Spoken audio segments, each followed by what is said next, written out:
Want to check your body temperature using your Apple Watch? In this video, I'll guide you through the entire process so you can easily access your health data in just a few taps.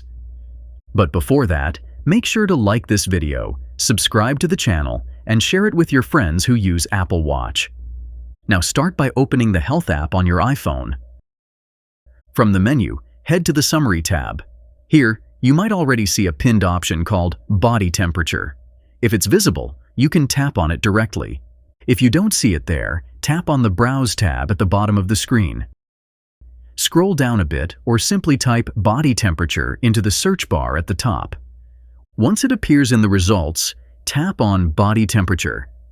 Now, you'll be able to see how your Apple Watch has been tracking your temperature consistently over time. The Body Temperature page will show your daily temperature data, including recent trends and historical readings. You can even view your latest recorded temperature right there. And that's it.